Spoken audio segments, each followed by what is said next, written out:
Bonjour à tous, bonjour à toutes. Bienvenue sur le podcast de Parlons Céto, dédié à l'alimentation cétogène. Ce podcast, c'est un moyen pour nous de partager avec vous notre vécu, nos astuces et notre pratique individuelle de l'alimentation cétogène dans une société qui devient de plus en plus accro au sucre. On partagera également avec vous nos petites recettes de cuisine pour vous donner un aperçu savoureux de cette alimentation qui se veut avant tout gourmande. Et puis on répondra à vos questions si vous en avez à la fin de chaque épisode pour vous donner un coup de pouce sur votre adaptation. Ce podcast, il est de nous à vous pour vous informer, vous accompagner. Allez hop, c'est parti!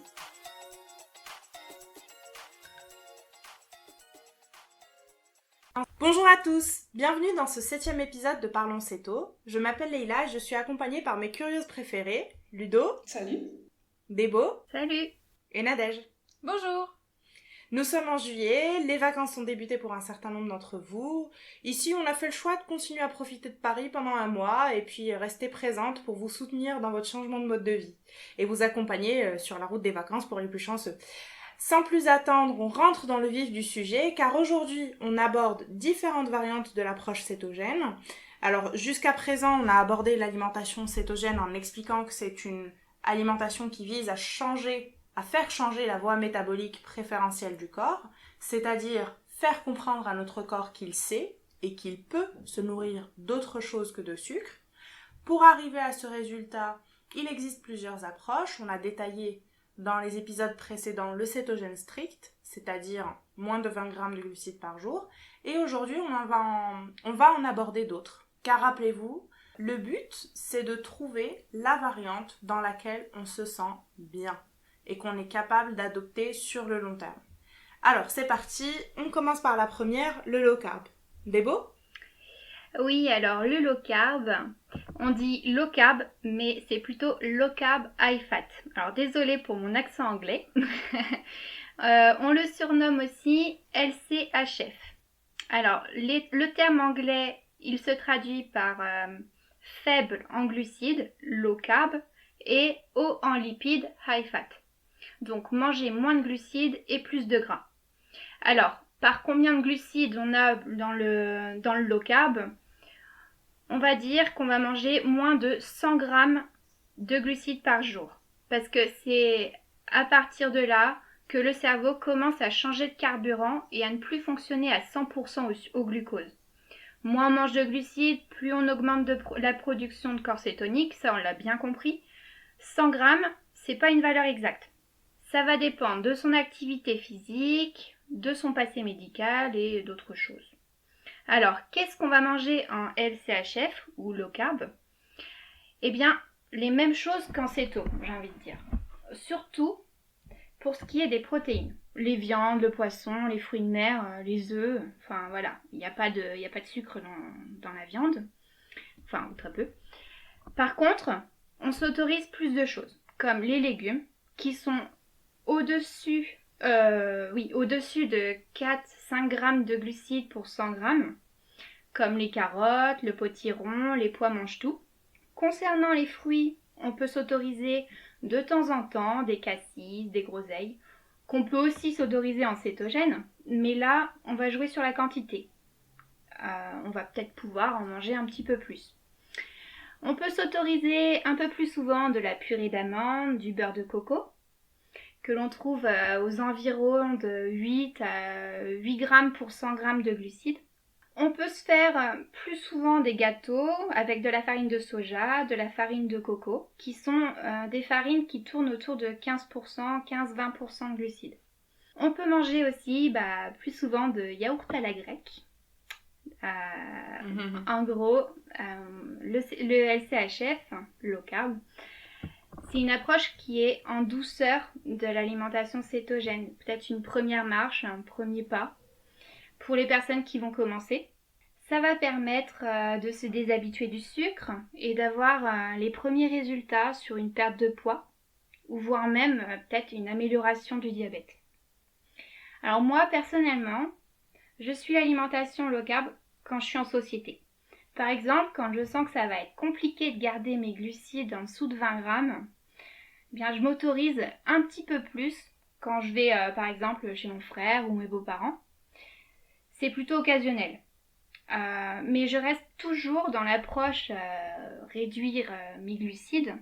Parce que pour moi, maintenant, c'est rentré dans une philosophie de vie, en fait. Je veux plus manger de glucides. Quand c'est trop compliqué de manger céto, j'avoue, je mange low carb. Et ça me permet, par exemple, quand je pars en vacances ou quand je vais manger au restaurant, de ne pas être trop relou, on va dire, parce que demander un plat au restaurant avec des légumes, ça passe. Mais dire, alors, les légumes, il y a quoi dedans? Des petits pois, des pommes de terre, des haricots ou des carottes. Alors, vous m'enlevez tout sauf les haricots. Bon, c'est relou. Alors, après, on peut demander une viande, de la salade. Mais ça, c'est un risque à ne pas avoir de gras. Parce que le cuistot, il va se dire, oula, celle-là, elle veut de la salade. Donc, on va lui enlever tout ce qui est gras parce qu'elle est au régime. Et je dis ça... Je dis ça car un jour, j'ai demandé au restaurant un magret de canard avec de la salade. Le magret, il est arrivé sans le gras dessus. J'étais verte, dégoûtée. La meilleure partie. Parce que j'ai demandé mon magret, parce que je voulais manger le gras qui était dessus. Et il n'y en avait pas. Voilà. Voilà, bah, si ça se trouve, pour lui, il te rendait service. Hein. Ah bah ouais, c'est ça. Il a fait sa bonne action et en fait, voilà. Pas du tout. Loupé. Ouais, moi je trouve que globalement, enfin dans les différentes fois où j'ai pu aller au restaurant, les restaurateurs restaient quand même compréhensifs. Mais bon, effectivement, tu parles un petit peu plus longtemps au serveur. Des fois, ils te regardent bizarrement, du genre, t'es sûr, tu veux ça, mais sans pommes de terre. C'est un peu refaire la recette, quoi. Mais oui, je te rejoins sur le fait que le low carb est clairement plus simple à gérer que le céto strict à l'extérieur de chez soi. Alors moi, j'ai fait une expérience en janvier. J'ai tenté une approche beaucoup plus stricte que la céto et clairement c'était un peu plus compliqué à gérer à l'extérieur. Disons que je devais toujours choisir le restaurant pour être sûre de pouvoir manger un truc, sinon c'était rien du tout. Ah ouais, t'as testé quoi du coup? J'ai testé l'approche carnivore. Alors ça peut faire peur quand on l'entend, mais moi j'ai trouvé ça génial. En fait, le carnivore, c'est une approche alimentaire qui consiste à se nourrir d'aliments qui proviennent exclusivement du règne animal, donc de la viande rouge ou de la viande blanche, du gibier si on en trouve, des œufs, du poisson, des fruits de mer, mais aussi des produits laitiers, parce que ça vient de la vache quand même. Voilà. Et là aussi, bon, il y a des approches très strictes, mais dans la mienne, je continuais quand même à utiliser les épices, les herbes, voilà, on va pas mourir en rajoutant des herbes de Provence. Donc, en carnivore, au final, les seuls glucides qu'on mange, ce sont ceux qui sont naturellement contenus dans les fromages et les abats et les fruits de mer. Donc, en fait, c'est une approche qui est extrêmement faible en glucides, qui se rapprocherait plus du cétogène strict d'ailleurs que du low carb. Voilà. Bon alors après, les gens comprennent pas spécialement cette approche-là, parce qu'ils te disent « Ouais, mais c'est quoi ton truc là? C'est un régime hyperprotéiné, enfin c'est quoi le délire ?» Eh ben, je vous rassure, ce n'est absolument pas le cas. On oublie le Ducan, c'est pas du tout ça. En carnivore, certes, on va consommer majoritairement des produits protéinés, mais ce sont avant tout des viandes grasses qu'il faut privilégier. Donc plus la viande elle est persillée, mieux c'est en alimentation carnivore. On peut même consommer d'ailleurs du gras de bœuf directement, poêlé par exemple à la poêle. Dans cette approche carnivore, on va souvent lire « Il faut veiller à suivre un ratio 1-1 entre les lipides et les protéines ». Ça veut dire qu'on consomme autant de grammes de protéines que de grammes de gras. Et donc, si on remet ça en répartition calorique, ça donne 30% des calories qui sont issues des protéines et 70% qui sont issues des lipides. Et pour les glucides, généralement, on reste en dessous d'1%. Donc, on n'est clairement pas dans de l'hyperprotéiné, on est encore dans des quotas, on va dire, céto, quoi. Et alors, ce mode d'alimentation, il est recommandé pour les personnes qui ont des intolérances alimentaires. Donc on peut l'assimiler à un genre de régime d'exclusion. En anglais, on appelle ça un elimination diet.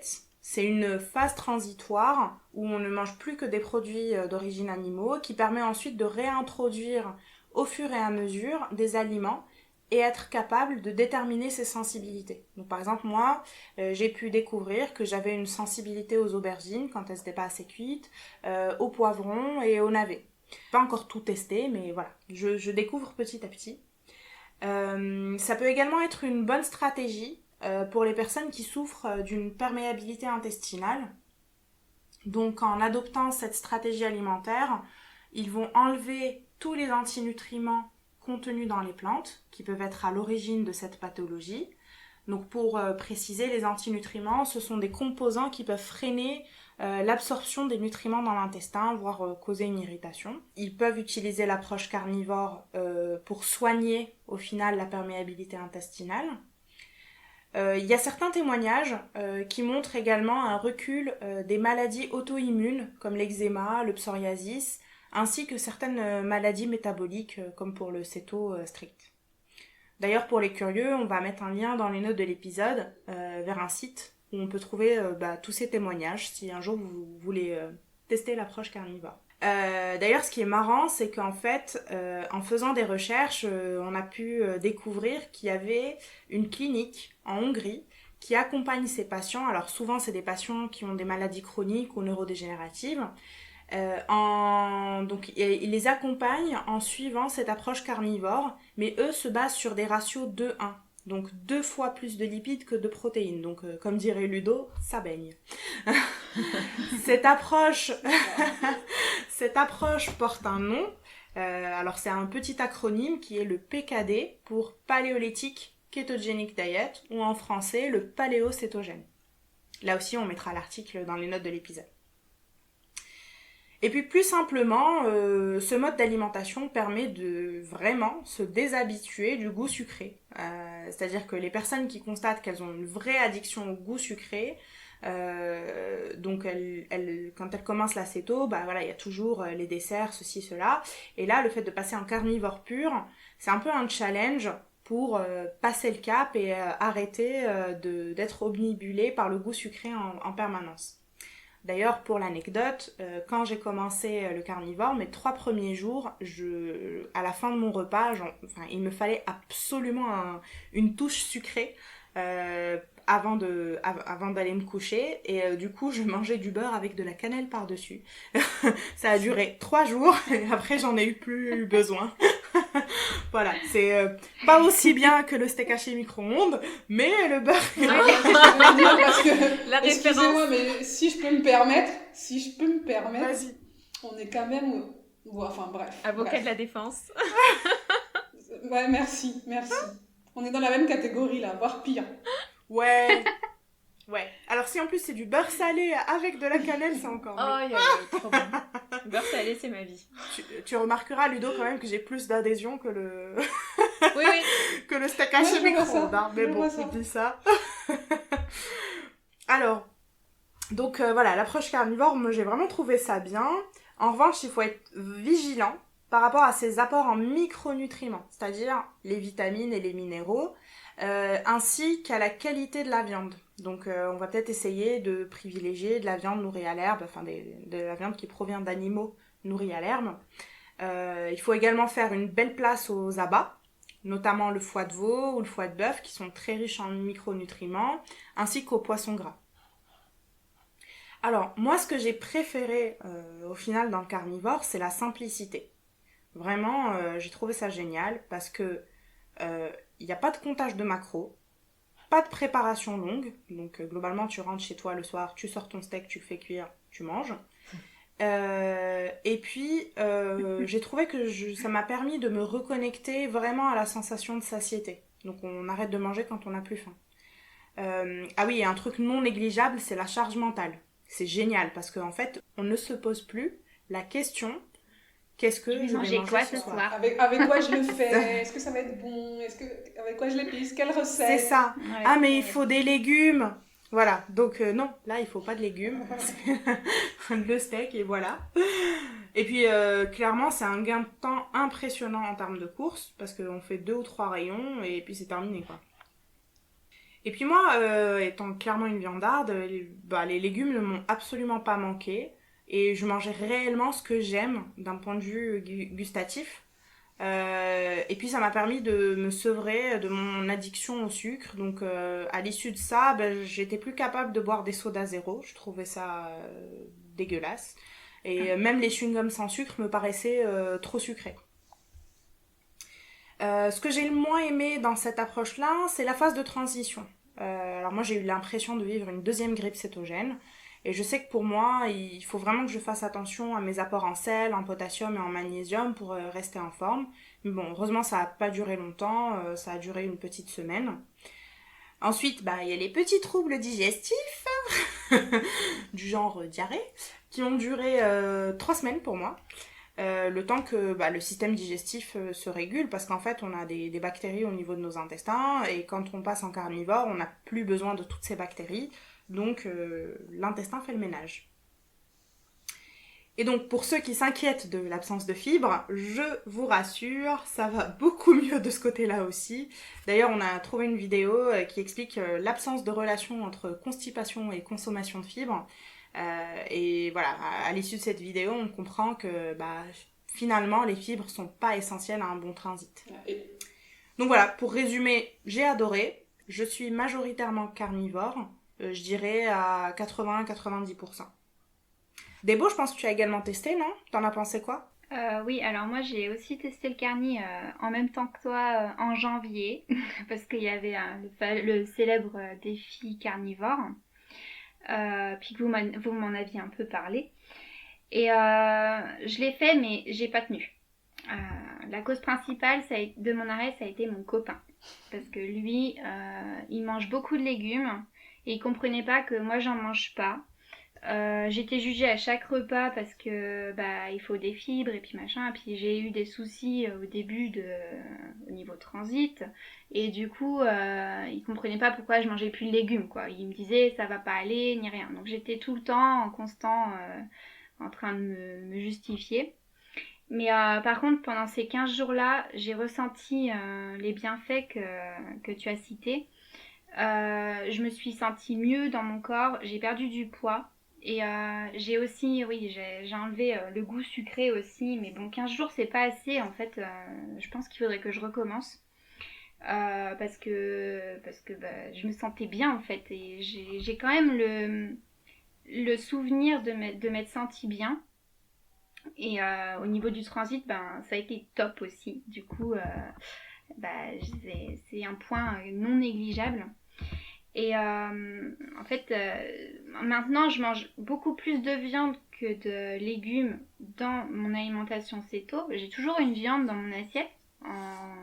Le petit déjeuner, ça va être des œufs. La viande, ça va être à tous mes repas principaux. Et du coup, j'abaisse en fait mes légumes au fur et à mesure pour pouvoir un peu relancer un peu le truc bientôt. Et comme ça, je l'habitue un peu en douceur. Il regarde un peu mes assiettes et voilà. Je pense que ça ira plus loin et j'ai bien envie de retester un petit mois quand même. Ouais, c'est vrai que c'est important d'être soutenu dans ce choix alimentaire en société, encore plus qu'en céto même. Hein. Déjà, la céto, on a des « Ah, tu vas mourir !» Alors, en carni, c'est encore pire, parce qu'aujourd'hui, tout le monde est convaincu que la viande, c'est mauvais pour la santé. Enfin, en gros, tu manges de la viande, tu vas mourir. Et puis, pour l'écologie, oh là là, tu comprends, c'est pas bien, les vaches, ça pète. Hein. Oui, et ton soja, il vient de Chine. Hein. Donc voilà, je ne sais pas, voilà, on part avec ces a priori, enfin les gens ont ces a priori en tête, et du coup c'est vrai que ça peut mal passer en société.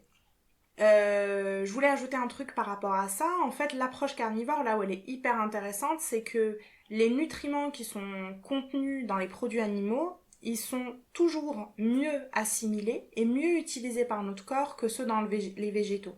Donc en fait, même si on consomme à protéines égales un steak ou des épinards, au final, on assimilera mieux ces protéines-là dans le steak que dans les épinards. Ce qui est un peu dommage, c'est que dans la communauté céto, on oublie parfois l'importance de ces protéines animales et on reste un peu bloqué sur la notion de modération des protéines par peur de la néoglucogénèse. La néoglucogénèse, on en a parlé, c'est le fait que le corps produise du glucose à partir d'un apport trop élevé en protéines. Et puis, je sais pas, quelque part, on se dit, on a peur, on se dit, oh là là, si je fais ça, ben, je vais redevenir un brûleur de sucre alors que je souhaite rester être un brûleur de gras. N'oublions pas quand même que dans la majorité des cas, une approche haute en protéines peut être quand même très bénéfique dans une alimentation de type cétogène. Complètement, Leïla. Si je peux faire une transition à la Jean-Pierre Foucault. Non, mais vraiment, là, j'ai envie de parler d'une autre approche haute en protéines et qui suscite aussi les « Oh, ah, comment? Mais c'est pas céto, ça !» quand on en parle un peu autour de nous. Donc, c'est toujours une alimentation faible en glucides, mais là, on va être sur des niveaux plus élevés en protéines. Donc, je vais parler anglais comme je vais m'excuser de mon accent. Donc là, on va parler de ce qu'on va appeler le LCHP. Le LCHP, c'est Low Carb High Protein. Donc, low carb, Debo l'a dit, on est toujours sur du peu de glucides. Et le high protein, ça veut dire élevé en protéines. Et l'étonnement, il va venir de là. Parce que les personnes habituées au ratio classique se retrouvent un peu désemparées face au ratio du LCHP. Je vous en dirai plus un peu plus tard. Donc, je ne vais pas forcément rentrer dans les détails historiques de l'histoire du LCHP, mais ce que je peux vous dire, c'est que si vous souhaitez lire autour du LCHP, on peut vous conseiller 2 personnes, enfin plutôt 3 même. La première, c'est la star, on va dire, du LCHP sur les réseaux, c'est le docteur Ted Naiman, un médecin américain qui a popularisé le LCHP sous le terme, en fait, allez, c'est parti de nouveau pour de l'anglais, Protein to Energy Ratio, ou P2ER, que nos 2 amis de la Céto Sympa, François et Elodie, ont, grâce à Dieu, popularisé sous le terme beaucoup plus simple, RPE. Donc RPE, c'est la traduction en fait de Protein to Energy Ratio, et ça veut dire en fait ratio protéines pour l'énergie. Donc on vous mettra tous les liens du site de Ted Naiman, des articles de la Céto Sympa sur le RPE, si vous voulez aller creuser un peu plus au niveau, un peu plus après ce podcast, pardon. Donc, la grosse question, c'est finalement pourquoi on irait vers plus de protéines en alimentation low carb alors qu'on nous dit tout le temps qu'il faut, comme disait Leïla, il faut les limiter, attention à la néoglucogénèse. Eh bien, tout simplement parce que la dégradation, l'utilisation des protéines par l'organisme, c'est une voie très très catabolique. Ça veut tout simplement dire qu'elle va fournir et nécessiter beaucoup plus d'énergie. Donc, à partir du moment où on va dépenser beaucoup plus d'énergie à utiliser des protéines, vous le soupçonnez un peu, ça va avoir un intérêt certain pour la perte de poids. Donc ça, c'est le premier aspect. Utiliser des protéines, dégrader des protéines, c'est très très consommateur d'énergie. Le deuxième point, c'est que la satiété, la densité nutritionnelle, elles vont s'atteindre beaucoup plus facilement avec des aliments riches en protéines ou des aliments riches en fibres. Si on compare par exemple avec des glucides raffinés ou des légumes par exemple qui sont plutôt riches en amidon. Donc l'objectif du RPE, du LCHP, c'est véritablement de s'épargner de manger des calories vides. Le but c'est de manger, mais d'être rassasié, de se nourrir véritablement tout en continuant en préservant sa santé grâce à la densité nutritionnelle des aliments qu'on va manger. Mais justement, concrètement, vous allez me demander, qu'est-ce qu'on mange en fait ? Déjà, ce que je voudrais dire sur le LCHP ou RPE, et d'ailleurs je vais plus utiliser le mot RPE en fait, parce que c'est celui auquel on est habitué, on va dire, dans la sphère réseaux sociaux francophones. Les ratios du RPE, tels qu'ils sont décrits par Ted Naiman, ils peuvent être très élevés en fait. Leïla parlait tout à l'heure en carnivore d'un 1-1, donc c'est-à-dire autant de protéines que de lipides en grammes. Il faut savoir que si vous allez sur le site de Ted Naiman, vous pourrez voir des ratios qui peuvent aller jusqu'à 5 fois plus de protéines que de lipides. Donc là, quand je vais vous parler de ce que vous pouvez manger en RPE, je ne vais pas forcément décrire des ratios aussi élevés en protéines. Je vais plutôt en fait parler des ratios popularisés par la Céto Sympa. donc par François et Elodie, qui peuvent être beaucoup plus faciles à atteindre pour la plupart des personnes et qui sont largement suffisants pour la plupart d'entre nous en fait. Donc globalement, en RPE, on va être entre du 1,1, donc c'est-à-dire autant de grammes de protéines que de lipides, ou on peut aller jusqu'à du 3,1, c'est-à-dire 3 fois plus de grammes de protéines que de lipides. Donc concrètement, ça veut dire quoi? Ça veut dire que, par exemple, si on parle des macros, plus précisément, niveau glucides, on reste sur nos classiques, moins de 20 grammes de glucides. Ça ne change pas. Par contre, l'apport en protéines, il va être plus élevé. On peut grosso modo aller jusqu'à 2 grammes de protéines par kilo de masse musculaire. Bon, dit comme ça ne veut pas dire grand-chose, mais avec des calculateurs, vous pourrez facilement trouver à combien ça correspond. Ensuite, on complète tout ça avec des lipides, comme en céto classique. Mais finalement, ces lipides, on les garde inférieurs à la somme de nos glucides et de nos protéines. Et là, je me dis que vous vous dites « Ouh là là, qu'est-ce qu'elle est en train de raconter ?» Ça devient un peu dur à suivre, son machin. Donc, on va faire simple. On va prendre un exemple concret. Si vous devez manger 100 grammes de protéines avec vos 20 grammes de glucides, ça veut tout simplement dire qu'en RPE, vous pouvez aller jusqu'à maximum 80 grammes de lipides. Vous pouvez bien sûr manger moins de lipides, mais l'idée c'est de ne pas dépasser les 80 grammes de lipides, parce que 80 plus 20, ça fait 100, et on cherche à ne pas dépasser, avec nos autres macros, la quantité de protéines. Donc, en pratique, en RPE, on peut donc toujours manger les mêmes légumes qu'en céto classique. Par contre, on va favoriser souvent des viandes, des poissons beaucoup plus maigres que ceux qu'on peut se permettre en céto classique. Si on part sur des viandes, des poissons plus gras, on va rajouter beaucoup moins de lipides, donc on ne fera plus la part belle à la crème ou beurre, aux matières grasses ajoutées. On en met beaucoup moins sur du RPE. Pareil, même sur les œufs au plat par exemple, qui peuvent constituer un plat parfaitement RPE, la quantité de gras rajouté va être beaucoup moins importante qu'en céto classique par exemple.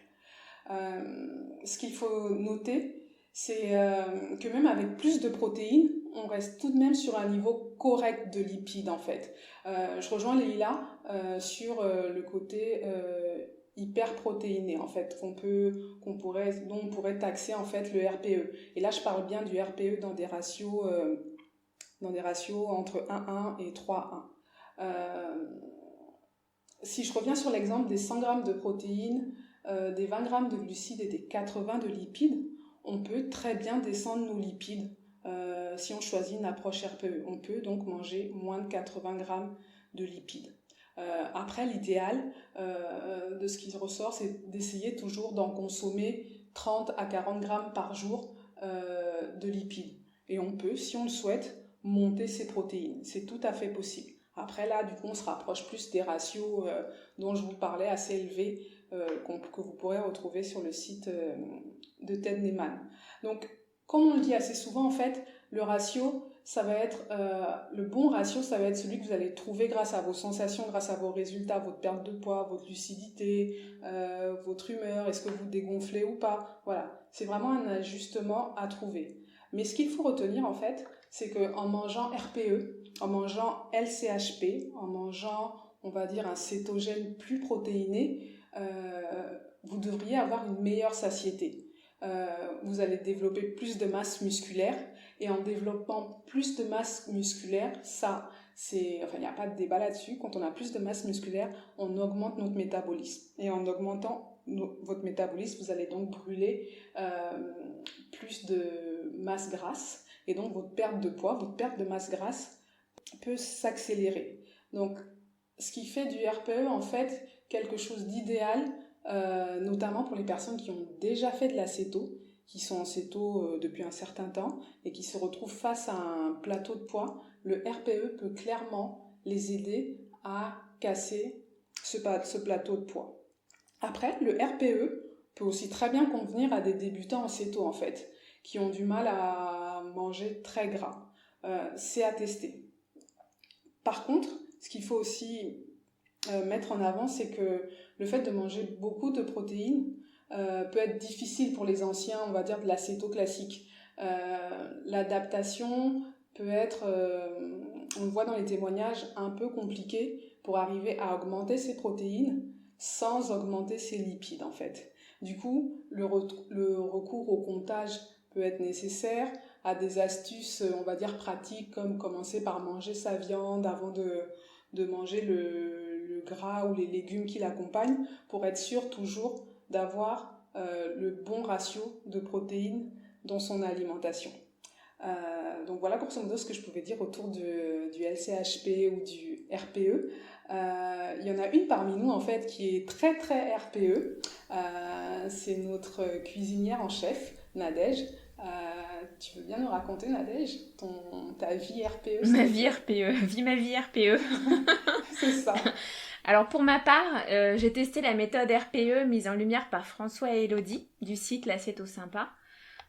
J'étais à l'époque en céto depuis plus d'1 an et demi et j'arrivais pas à stabiliser mon poids ni même à perdre les 3 derniers kilos qui me gênaient. En plus, j'étais pas du tout satisfaite par la satiété que devaient apporter les lipides. J'ai jamais été comblée de ce côté-là avec les lipides. Et en fait, en lisant l'article de La Céto Sympa, j'ai compris que c'était peut-être mon apport en lipides qui était trop élevé. Alors j'ai utilisé leur calculateur de macros sur leur site internet pour savoir quels seraient maintenant mes apports en protéines et en lipides, mes glucides restant à 20 grammes maximum par jour. Donc il m'a fallu réduire très grandement mes portions de gras, ce qui m'a fait réintroduire des aliments comme le poulet, le jambon et les poissons blancs dans mes repas, chose qu'on délaisse facilement en céto puisque pas assez gras. Et j'ai réduit mes huiles pour la cuisson et mes assaisonnements. Alors ça a été une chose assez difficile au début, parce qu'après 1 an et demi de céto, en fait, nos habitudes, elles se font beaucoup sur le gras. Et il y a un côté contre-intuitif à réduire ses lipides en tant que pratiquante installée de la céto. Mais en réduisant mes lipides et en augmentant mes protéines, j'ai enfin trouvé une satiété que je ressentais finalement très peu par le gras, contrairement à d'autres. Et puis j'ai pu casser le petit plateau de poids qui me gênait. En plus de ça, j'avais une meilleure énergie au quotidien, j'étais vraiment moins fatiguée. La seule chose à laquelle il fallait que je veille, c'était d'avoir un apport suffisant en lipides. Parce que c'est pas parce qu'on doit couper sur son apport en gras qu'il faut le réduire au maximum. Il y avait quand même un minimum à garder pour garder les intérêts de la céto, à savoir fonctionner au gras et ne pas ne pas remettre son corps en état d'alerte. Autrement, on tombe facilement dans un régime hyperprotéiné sec, comme l'a été le régime du camp. Et là, c'est pas sain du tout, le corps est maltraité s'il n'y a pas de glucides comme carburant, ni de lipides. Donc au final, je pourrais dire que le RPE reprend les avantages du carnivore. On brise un plateau si besoin est, on est plein d'énergie, avec un transit super régulier, une prise de masse musculaire facilitée. Finalement, le plus dur pour moi, ça aurait été au départ de cuisiner moins gras. Aujourd'hui, je suis stabilisée, là où je souhaite l'être. Mon poids est bien, et si je reprends un peu de poids pour X raisons, je reviens en RPE quelque temps, je recalcule, et hop, je sais que ce sera réglé en quelques jours. J'ai même pas besoin de compter mes macros d'ailleurs, parce que au quotidien, maintenant, j'ai capté ce vers quoi je dois me diriger. Donc c'est maintenant devenu un mode vraiment intuitif, je vais vers le RPE très facilement. C'est la baguette magique. Ouais, clairement. Pour moi, oui. Mais du coup, moi aussi, j'ai tenté le RPE. Et en fait, pour faire court, sur moi, ça l'a pas fait. Avec moins de lipides, j'ai mon humeur qui se dégrade vraiment. Je suis plus agressive, plus sauvage. Bon, après, ceux qui me connaissent savent que je suis sauvage, mais là, c'est vraiment... ça part vraiment dans des... Ça fait partie de tes qualités. C'est ça, ma sauvagerie. Mais du coup, avec moins de lipides, en fait, ma sauvagerie était à un niveau exceptionnel, on va dire. Et en plus, à contrario de ce que disait Nadège, j'avais moins d'énergie, je me sentais moins lucide, je percutais moins, en fait. Donc, ce qui fait qu'en fait, aujourd'hui, finalement, moi, je ne descends plus mes lipides au-dessous d'un ratio 1-1. Le fameux ratio 1-1 dont parlait dont parlait Leïla. Et vu que je suis assez souvent aussi carnivore, finalement, mon carnivore se base au minimum sur ce ratio-là, ce ratio de 1-1. Et je sens vraiment de très belles différences, en fait. Là, du coup, je fais une petite parenthèse carnivore parce que les filles en ont parlé. Mais du coup, moi aussi, j'ai eu les mêmes ressentis. J'ai dégonflé, vraiment. Mon appétit a énormément diminué, limite même presque à m'en inquiéter un peu. Transit nickel, à part les 3 premiers jours, j'ai pas eu de diarrhée, par contre j'ai été constipée, excusez, le moment de l'amour, mais moi le carnivore ça a été une révélation parce que je me suis dit, et je vais le dire comme je l'ai pensé, mon Dieu, sans fibres, je peux faire caca tous les jours. En fait. Mais c'est la Alléluia. Le glam absolu. Oui, non, mais ça a été vraiment mon plus gros étonnement en carnivore. Et pareil, les filles savent que je fais de la rétention d'eau et au moment où j'ai vraiment été carnivore, mais vraiment à fond, janvier, février, en 3 semaines, j'ai dézingué 3-4 kilos d'eau que je traînais depuis je sais pas combien de temps. Donc en fait, vraiment, j'ai eu de très très bonnes sensations en carnivore. Par contre, là je suis en train de dire oui, le RPE ça l'a pas fait pour moi, etc. Mais je tiens quand même à préciser qu'un ratio 1-1, finalement, c'est aussi un ratio RPE. C'est même le ratio minimal, on va dire, du RPE en fait. Manger autant de grammes de protéines que de lipides, c'est le minimum RPE. Donc en fait, ma vraie réponse sur le RPE, c'est pas de dire non, ça l'a pas fait pour moi. En fait, la vraie réponse, c'est que moi, le RPE, ça marche, mais avec autant de lipides que de protéines. Donc ce qui reste quand même un ratio un peu plus élevé en protéines qu'en céto classique, mais qui ne va pas forcément dans des ratios très très hauts en protéines. En fait, si je devais comparer, très haut, si je devais comparer mon assiette avec celle de Nadège, par exemple, la mienne baigne encore plutôt pas mal. Ouais, alors que moi, pas du tout, tu vois. Moi, j'ai essayé de réintroduire plus de gras, justement, dans mon ratio, pour avoir plus de clarté mentale. Je me suis dit, je vais trouver peut-être une énergie un peu plus folle, un peu plus vive. Et en fait, ça a été tout le contraire. J'ai perdu en énergie, j'étais fatiguée à cause des lipides. Donc, je suis revenue à un ratio beaucoup plus élevé en protéines, presque du 2-1. Voilà, protéines, lipides, parce que moi, le gras, ça fonctionne pas.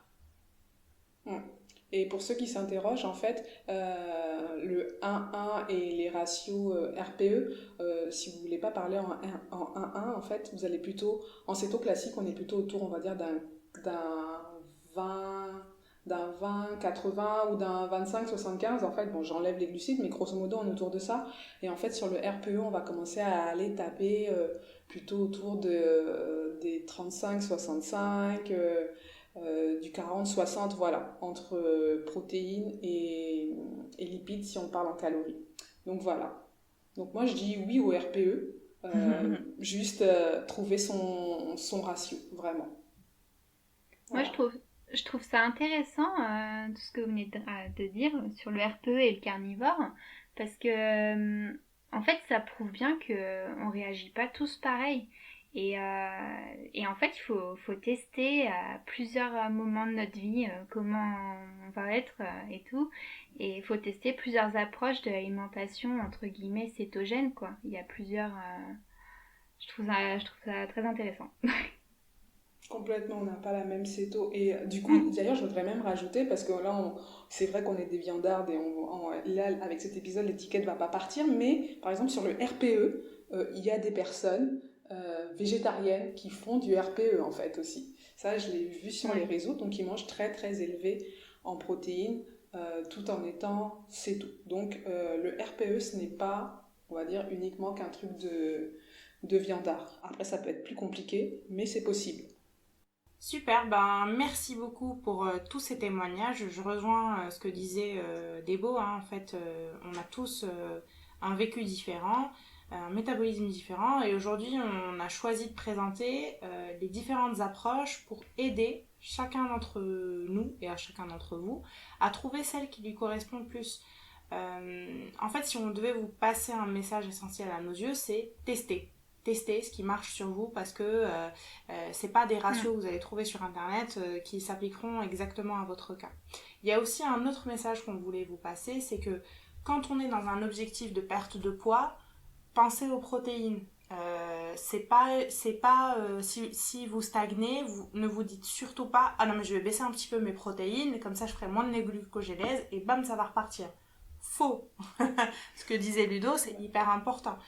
Le fait de consommer plus de protéines, ça va nécessiter plus d'énergie au niveau de votre digestion et au niveau de votre métabolisme, et donc vous allez utiliser plus d'énergie et donc perdre du poids peut-être un peu plus rapidement. Mais donc, du coup, Leïla, excuse-moi, ça me fait penser à un truc, ce que tu dis, oui. et c'est terrible, là j'y pense là maintenant.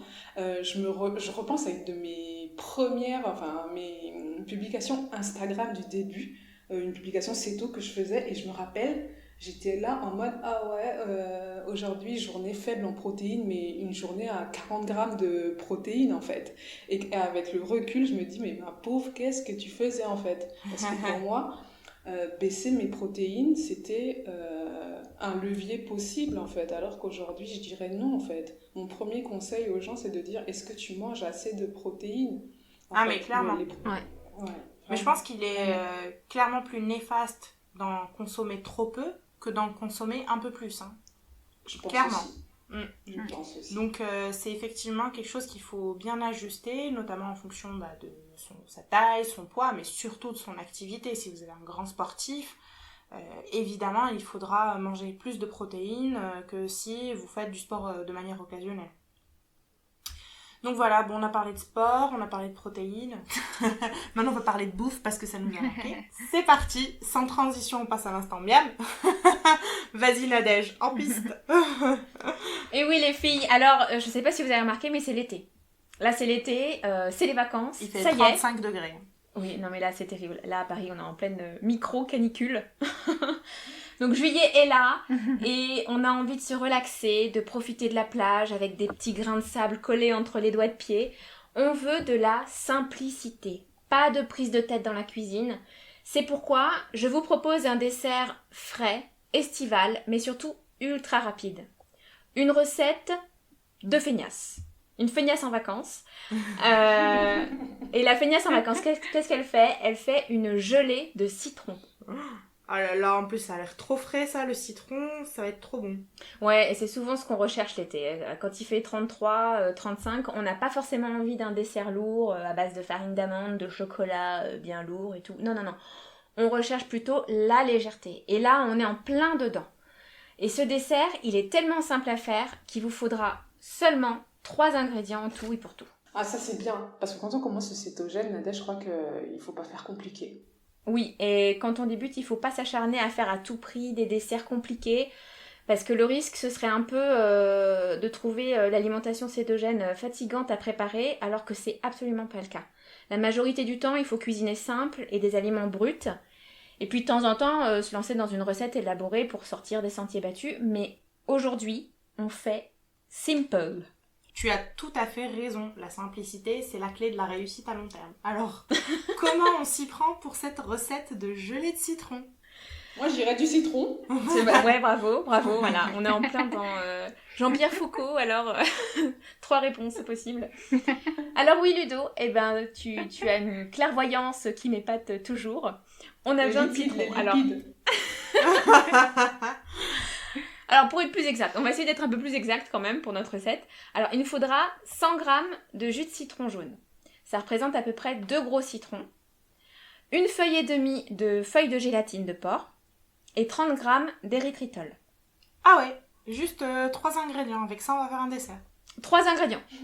Et on commence par mettre notre feuille de gélatine et demie à tremper dans un petit récipient d'eau froide.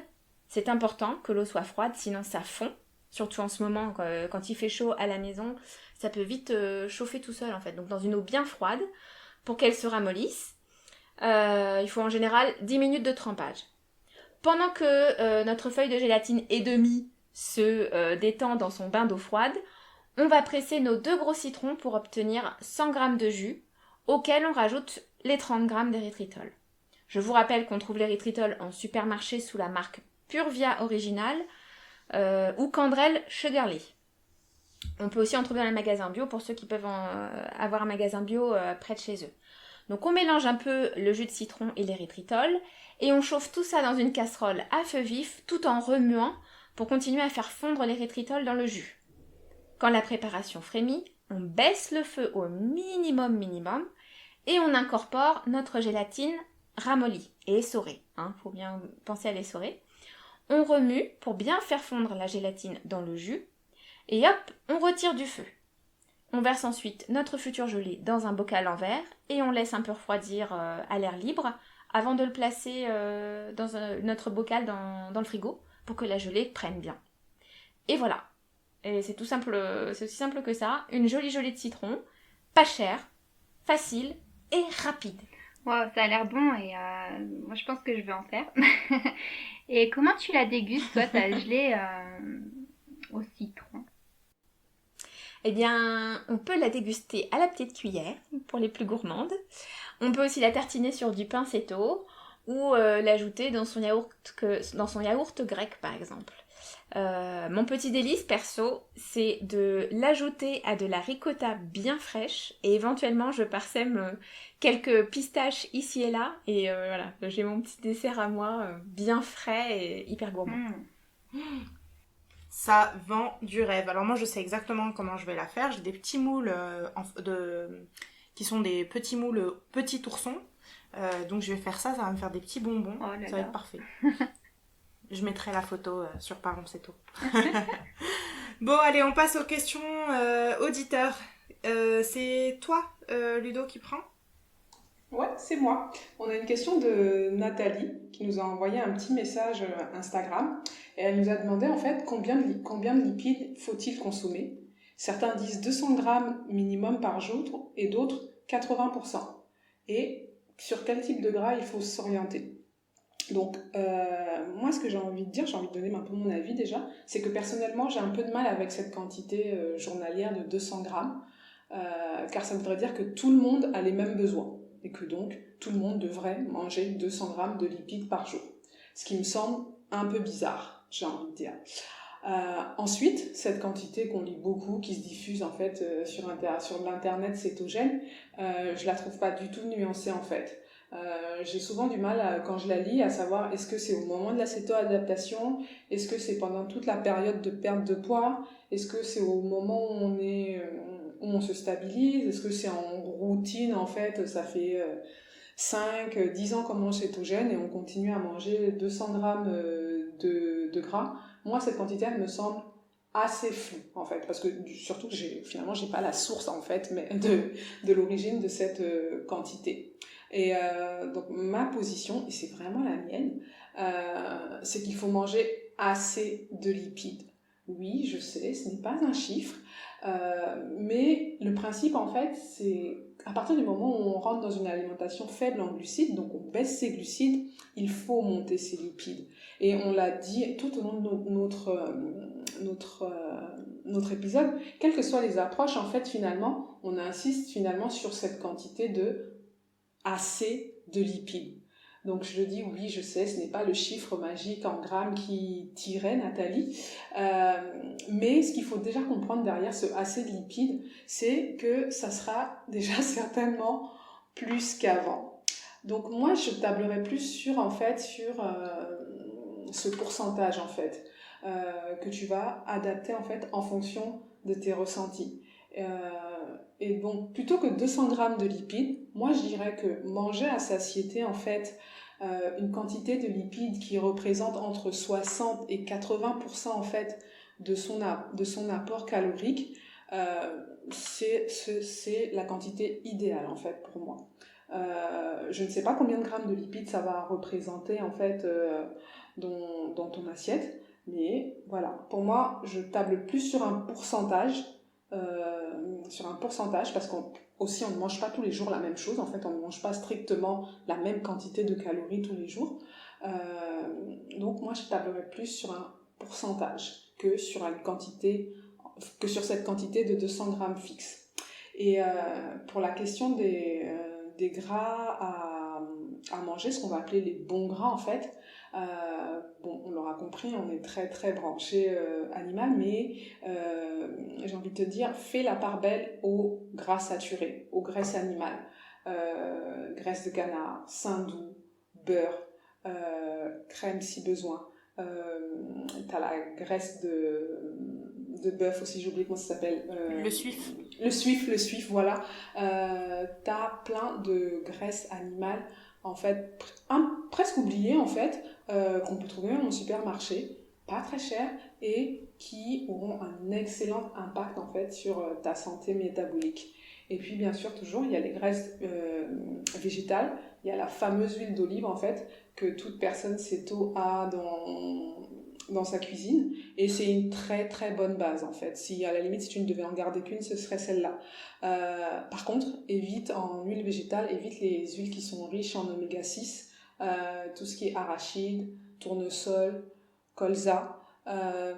N'hésite pas à faire des recherches en fait sur Cical notamment pour vérifier la quantité en oméga 6 des huiles et on pourra te mettre un lien pour aller regarder en fait quelles huiles favoriser en céto.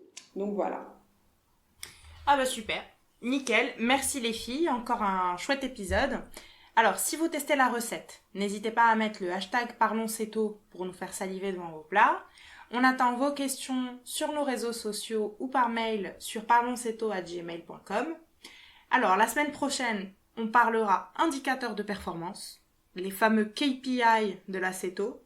Non, je vous rassure, en fait, on va pas faire d'études statistiques, on va juste parler de balance, de cétonémie et de glycémie. Voilà. Allez, à la semaine prochaine. Ciao, ciao. Salut. Parlons Céto, c'est terminé pour aujourd'hui. Bien entendu, les éléments que l'on partage ici ne peuvent pas se substituer aux conseils de votre médecin. En cas de pathologie, nous vous encourageons à vous tourner vers un professionnel de santé. On se retrouve très vite et on vous embrasse. À très vite, bye bye.